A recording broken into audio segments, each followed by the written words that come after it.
السلام علیکم ورحمۃ اللہ وبرکاتہ۔ الحمد للہ وکفا وسلام علی حبیبہ المصطفیٰ، اما بعد فاعوذ باللہ من الشیطان الرجیم، بسم اللہ الرحمن الرحیم۔ الا ان اولیاء اللہ لا خوف علیہم ولا هم يحزنون الذین آمنوا وکانوا یتقون، صدق اللہ مولانا العظیم۔ بارگاہ رسالت مآب صلی اللہ علیہ وسلم میں درود پاک کا ہدیہ پیش کریں۔ اللہم صلی علی سیدنا و مولانا محمد معدن الجود والکرم وآلہ واصحابہ الکرام ابنہ الکریم وبارک وسلم صلاۃ دائمۃ سرمدا ابدا۔ عزیزان گرامی وقار، حاضرین مجلس مبارک، آج کا یہ دن ہمارے لیے یقیناً خیر و برکت کا دن ہے، خیرات کے تقسیم ہونے کا دن ہے، اس معنی کر کے کہ ہم سب کے ممدوح مکرم، ہم سب کے مربی و مشفق، محسن سنیت، وارث علوم اعلیٰ حضرت، تاجدار علم و فن، تاج الشریعہ بدر الطریقہ العلامہ اختر رضا خان نور اللہ مرقدہ الشریف کا یوم وصال ہے۔ سچ بات بتاؤں، بہت سارے لوگوں کے جانے کا کسی ایک گھر کو غم ہوتا ہے یا اس کے احباب کو غم ہوتا ہے، مگر اختر قادری اس عظیم ہستی کا نام ہے جس کے جانے سے پوری دنیا سنیت یتیمی کا چہرہ اپنے ساتھ لے بیٹھی ہے، اس لیے کہ ہمارا قائد اور ہمارا رہنما و رہبر تاج الشریعہ جیسا جب تک رہے، پیچھے چلنے والی قوم کو کسی بلا اور وبا سے کوئی خوف کرنے کی ضرورت نہیں۔ لیکن عزیزان گرامی وقار، آج ہماری نظریں تلاش کرتی ہیں ایک شیخ معظم کو، مگر دور دور تک وہ چہرہ نظر نہیں آتا۔ آج تاج الشریعہ رحمۃ اللہ تعالیٰ علیہ کو پوری دنیا یاد کر رہی ہے، جنہوں نے اپنی پوری زندگی تقویٰ و طہارت میں ایسے گزاری ہے کہ جب آنکھ کھولی تو علم کا گھرانہ تھا، تقوی کا گھرانہ تھا، اور کیوں نہ ہو جن کی پرورش متقی اعظم مفتی اعظم کے گود میں ہوئی ہو۔ اس مفتی اعظم کی بات کر رہا ہوں جن کی 90 سال کی جب عمر ہو گئی تو آپ فرماتے تھے کہ میری زندگی میں جوانی کب آئی اور کب گئی مجھے پتہ ہی نہیں چلا۔ سرکار مفتی اعظم ہند رضی اللہ تعالیٰ عنہ سے سنے ہوئے ان کے شاگرد آج بھی موجود ہیں، وہ فرماتے ہیں، میرے استاد گرامی بھی، مفتی اعظم ہند رضی اللہ تعالیٰ عنہ 90 سال کی عمر میں یہ فرمایا کرتے تھے کہ میری جوانی کب آئی اور کب گئی مجھے پتہ ہی نہیں چلا۔ یہ وہ بندہ کہہ سکتا ہے جس نے جوانی کی لذتیں نہیں اٹھائی ہوں۔ جوانی آخر کس کو نہیں معلوم کہ کیسی انگارے بھری ہوتی ہے، نفس امارہ اس وقت ٹھاٹے مارتا ہوا خواہشات کا ایک سمندر ہوتا ہے، لیکن اس متقی اعظم سرکار مفتی اعظم ہند رضی اللہ تعالیٰ عنہ نے اپنی پاکیزہ زندگی ایسے گزاری۔ ان کی گود میں جس تاج الشریعہ کی پرورش ہوئی ہو، کیا وہ تقویٰ کے وارث نہیں ہو سکتے؟ عزیزان گرامی وقار، کہنے کے لیے بہت سارے شوشے ہیں، بہت سارے ٹاپکس ہیں، بہت سارے عناوین ہیں۔ مرشد گرامی پیر برحق روشن ضمیر پیر جن کو کہا جائے، تاج الشریعہ رحمۃ اللہ تعالیٰ علیہ کے علم پر گفتگو کی جائے وہ الگ ایک عنوان ہے، آپ کے تقوی پر گفتگو کی جائے وہ ایک الگ عنوان ہے، آپ کی سیرت پر گفتگو کی جائے وہ الگ عنوان ہے، آپ کے خاندان کی نجابت و شرافت پر گفتگو کی جائے وہ ایک الگ عنوان ہے، بلکہ محض آپ کے چہرے پہ گفتگو کی جائے وہ ایک عنوان ہے، لاکھوں میں وہ چہرہ دوسرا ملتا نہیں۔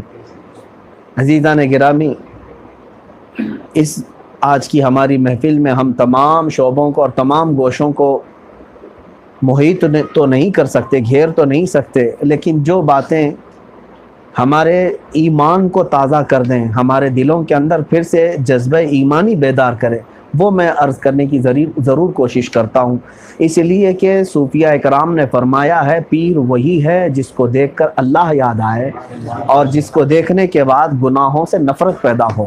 آج میں اسی پیر کا ذکر کروں گا جس پیر کے ذکر کو سننے کے بعد آپ سب کے دلوں میں توبہ کی تو تمنا بڑھ جائے گی، جس پیر کو سننے کے بعد آپ کی اللہ کی شدت سے یاد آئے گی، اسی پیر کا میں آج اس محفل میں ذکر کروں گا۔ اور محفل کے ختم ہونے کے بعد آپ خود اپنے دل پر ہاتھ رکھ کر کے محسوس کرنا میں نے اس پیر معظم کی باتیں جو سنی ہیں تو آخر میرے دل میں کیا تبدیلی آئی ہے اور مجھے اللہ رب العزت سے ملنے کی کیسی تمنا ہو رہی ہے۔ تو آج ان کی وصال کے بعد ہمارے ایک چھوٹی سی محفل میں ان کی باتوں سے ہمارے دلوں میں توبہ کی تمنائیں جاگتی ہیں، تو پھر جن لوگوں نے ان کی محفلوں میں شرکت کی ہے، باضابطہ بالمشافہ آپ سے ملاقاتیں کی ہوں، آپ کی درس میں رہے ہوں یا آپ کے مرید ہوئے ہوں، آپ کے سے بیعت کیے ہوں، خلافت لیے ہوں، ان لوگوں کو یقیناً تاج الشریعہ رحمۃ اللہ تعالیٰ علیہ کے قریب رہنے کا سب کو احساس ہے کہ اللہ رب العزت کی یاد آتی تھی اور گناہوں سے نفرت پیدا ہوتی تھی۔ آپ میں سے جو بڑے لوگ ہیں اکثر جانتے ہوں گے تاج الشریعہ کے مجالس کو، ان کی محفلوں کو اور ان کے جلسوں کو۔ سرکار تاج الشریعہ رحمۃ اللہ تعالیٰ علیہ اکثر جن جلسوں میں جایا کرتے تھے آخر وقت پر صرف دعا کے لیے حاضر ہوا کرتے تھے، اور دعا کے دوران ہی آپ بیعت کرتے اور کچھ نصیحتیں، وہی تقریر ہوتی تھی، وہی دعا ہوتی تھی، وہی سب کے لیے میسج ہوتا تھا۔ باضابطہ ایک مقرر کی حیثیت سے الگ سے تقریر کرنے کے لیے آپ کو مدعو نہیں کیا جاتا تھا، آپ دعا کی حیثیت سے آتے تھے، لیکن اس کے باوجود ہم نے دیکھا ہے 50 ہزار کی محفلیں، لاکھ کے جلسے، تاج الشریعہ رحمۃ اللہ تعالیٰ علیہ نے تقریر بھی نہیں فرمائی ابھی، بلکہ صرف منبر رسول پر بیٹھے ہیں، دیکھ کر کے ہزاروں لوگوں نے توبہ کیا ہے، صرف چہرے پاک کو دیکھ کر کے لوگوں نے اپنی پرانی زندگی سے توبہ کیا ہے۔ ایسی مثالیں بہت موجود ہیں میرے عزیز، بہت موجود ہیں۔ میں کرامات کے باب میں اگر جاؤں تو ایک الگ سلسلہ ہوگا، وہ الگ سلسلہ ہے کہ تاج الشریعہ رحمۃ اللہ تعالیٰ علیہ کے کتنی الگ سے جو کرامات ثابت ہیں، صادر ہوئی ہیں، وہ کتابوں میں محفوظ ہیں۔ لیکن میرے عزیزوں، میں کہتا ہوں کہ تاج الشریعہ رحمۃ اللہ تعالیٰ علیہ کی جو سب سے بڑی کرامتیں ہیں، وہ 2 کرامتیں جو میں آپ کو بتانا چاہوں گا۔ سب سے بڑی کرامت ایک تو یہ ہے کہ وہ ہمیشہ حق بولتے تھے، حق بولنا یہ کرامت ہی ہے اس زمانے میں، اور دوسری کرامت ہمیشہ تقوی پر قائم رہنا، یہ کرامت نہیں ہے تو اور کیا ہے۔ تاج الشریعہ رحمۃ اللہ تعالیٰ علیہ کی یہ کرامتوں میں سے یہ ہے کہ آپ نے ایسے زمانے کو بھی جہاں پر لوگ محرمات یعنی حرام چیزوں سے نہیں بچ پا رہے ہیں، تاج الشریعہ شبہ کی چیزوں سے بھی محفوظ رہتے تھے، جس میں شبہ ہے، شک ہے حلال یا حرام ہونے میں، ان چیزوں سے بھی اپنے دامن کو بچائے رکھے پوری زندگی بھر میں۔ ان کے درس میں بیٹھنے والے ان باتوں کو اچھی طرح سے جانتے ہیں، سیمینار میں شرکت کرنے والے مفتیان کرام اچھی طرح سے جانتے ہیں جب آپ کا قلم چلتا تھا تو کتنے احتیاط کے ساتھ، اور آپ فرمایا کرتے تھے کہ اگر آج میں صرف شبہ کو بھی جائز کہہ دوں تو میرے بعد مریدین حرام کو بھی جائز کہنے لگ جائیں گے۔ ہوتا یہی ہے۔ شیخ سعدی رحمۃ اللہ تعالیٰ علیہ نے فرمایا بادشاہ اگر آدھے انڈے پر ظلم کو جائز کہہ دے تو اس کی رعایا پورے مرغوں کو سیخ پہ چڑھا دے گی۔ ہوتا یہی ہے، بڑا ایک بات اگر کہہ دے تو نیچے والے اس میں مسالے لگا کر بہت کچھ کہہ جائیں گے۔ تاج الشریعہ رحمۃ اللہ تعالیٰ علیہ یہی فرمایا کرتے تھے کہ اگر میں کسی شبہ کو بھی حلال اور جائز کہہ دوں آج تو بعد والے نہ جانے کتنی بڑی بڑی چیزوں کو بھی جائز کے زمرے پر لے آئیں گے۔ اسی لیے آپ کا تقوی رہا ہمیشہ زندگی بھر۔ عزیزان گرامی وقار، سیدی تاج الشریعہ رحمۃ اللہ تعالیٰ علیہ کو جو علم حاصل تھا وہ علم کسبی نہیں بلکہ میں علم لدنی حاصل تھا۔ ایک ہوتا ہے کسبی، محنت سے حاصل کیا علم، محنت سے حاصل کرنے والے یہاں گئے وہاں گئے ڈگریاں حاصل کیے، یہ بھی علم ہے۔ اور ایک ہوتا ہے من فضل اللہ، اللہ کے فضل سے کسی بندے کو بے انتہا علم سے نواز دیا جائے، بغیر کچھ کتابیں دیکھے ہوئے، بغیر بہت سارے درسگاہوں کو طے کیے ہوئے، اللہ تعالیٰ کی طرف سے جو علم عطا ہوتا ہے اس کو علم لدنی کہتے ہیں۔ تاج الشریعہ رحمۃ اللہ تعالی علیہ علم کسبی بھی حاصل کیے ہیں اور علم لدنی بھی حاصل کیے. ان کو علم لدنی بھی حاصل تھا. علم کسبی اس طور پر کہ آپ باضابطہ مدرسے میں داخلہ بھی لیے منظر اسلام میں اور پوری تعلیم حاصل کی, اور کالج انٹر کالج جو آج بھی ہے بریلی کا, وہاں پر آپ نے ہائی اسکول کی تعلیم بھی حاصل کی, اور اس کے بعد جامعہ ازہر جو دنیا کی سب سے بڑی یونیورسٹی ہے وہاں تک بھی پہنچے. اس وقت جانے کا اتنا رواج نہیں تھا جس وقت آپ مصر گئے تھے. بہتوں کو تو پتہ بھی نہیں تھا ہندوستان میں کہ کوئی وہاں پر بھی ایک مصر میں جامعہ ازہر جیسی بڑی یونیورسٹی ہے. ہاں, چند لوگوں کو چھوڑ کر کے میں کہہ رہا ہوں. اس وقت بھی آپ تعلیم حاصل کرنے کے لیے آخری منزل تک پہنچے, وہ صرف اس بات پر حدیث رسول پر عمل کرتے ہوئے کہ علم حاصل کرو اگرچہ تمہیں چین جانا پڑے. آپ نے مصر تک کا سفر اختیار فرمایا اور وہاں جو علم حاصل کیا. میرے عزیزو, اکثر لوگ مصر جاتے ہیں وہاں کے حسن کو دیکھنے کے لیے, وہاں کے عیش کو دیکھنے کے لیے, وہاں کی خوبصورتیاں, وہاں کی زندگیاں, وہاں دریائے نیل ہے, وہاں اہرامات ہیں, وہاں فرعون کی لاشیں ہیں, پتہ نہیں کیا کیا عجائبات ہیں. ورلڈ کے سب سے پرانی تاریخ وہاں پر موجود ہے. ان چیزوں کو دیکھنے کے لیے بہت سارے لوگ سفر کر کے جاتے ہیں, بلکہ کروڑوں کی تعداد میں وہاں پر ٹورسٹ پہنچتے ہیں. تاج الشریعہ رحمۃ اللہ تعالی علیہ 3 سال مصر میں تعلیم حاصل کرتے رہے, مگر آپ فرماتے ہیں کہ اہرامات مصر کہاں ہے مجھے معلوم نہیں تھا, دریائے نیل کہاں ہے وہ مجھے معلوم نہیں تھا, جبکہ آپ جس ہاسٹل میں رہتے تھے وہاں سے دریائے نیل صرف 15 منٹ کا راستہ تھا. 15 منٹ کا راستہ. یہاں سے ہمارے بس اسٹینڈ جانے تک کے راستے پر دریائے نیل پہنچ جاتے. وہاں جانے کے بعد اکثر لوگ سب سے پہلے نیل کا مشاہدہ کرتے ہیں. دریائے نیل بہت مشہور دریا ہے اور اس کو دیکھنے کی کوشش کرتے ہیں, وہاں کی خوبصورتیاں. لیکن تاج الشریعہ رحمۃ اللہ تعالی علیہ جس مقصد کے تحت وہاں گئے تھے, اپنے اس مقصد سے ایک ذرا برابر بھی آپ نے قدم کو نہیں ہٹایا, بلکہ پوری مکمل تعلیم حاصل کرتے رہے. یہاں تک کہ آپ کی تعلیم حاصل کرنے کے دوران ایک موقع ایسا بھی آیا کہ ہندوستان سے ایک منسٹر کے لیول پر عورت وہاں پر پہنچی تھی, اور جامعہ ازہر میں پڑھتے ہوئے اسٹوڈنٹس جو انڈین اسٹوڈنٹس ہیں ان کو بلایا گیا تھا کہ ہندوستان سے, انڈیا سے تمہارے ایک بہت بڑے منسٹر آئے ہیں, وہ اسٹوڈنٹ کو دیکھنا چاہتے ہیں, ملنا چاہتے ہیں. تاج الشریعہ رحمۃ اللہ تعالی علیہ اس محفل میں بھی نہیں شرکت فرمائے کہ میں کسی اجنبی عورت کے سامنے نہیں جا سکتا. یہ طالب علمی کے زمانے کی بات ہے. متقی بن کر دکھائے اس زمانے میں کوئی ایک میرے تاج الشریعہ کا تقویٰ چھوڑ کر. ہم جیسوں سے بھی میرے عزیزوں وہ تمام چیزیں نہیں ہو سکتی. ہم بہت سارے گناہوں میں ملوث ہیں, بہت ساری خطاؤں میں ملوث ہیں. اللہ ہمارے گناہوں کو معاف کرے, ہماری خطاؤں کو درگزر کرے. مگر میرے عزیزو, تاج الشریعہ رحمۃ اللہ تعالیٰ علیہ اللہ تعالیٰ کی طرف سے دی ہوئی ہم سب سنیوں کے لیے ایک عظیم نعمت کا نام ہے. ایک ایسی نعمت کا نام ہے جس کے جانے کے بعد پل پل آج احساس ہوتا ہے. سچ بتائیں تو کل سے ہی میرا دل بھاری بھاری سا تھا. جب میرے والد گرامی کا وصال ہوا, انتقال ہوا, تو میں بہت رویا, میرا گھر بھی رویا.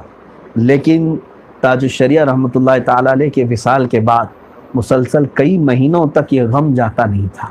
اس لیے کہ ایک باپ ہمارے جسم کا ہمارا مربی ہوتا ہے, مگر پیر و مرشد اور استاذ ہماری روح کا مربی ہوتا ہے, ہماری روحوں کو پالنے والا, ہماری روحوں کی تربیت کرنے والا.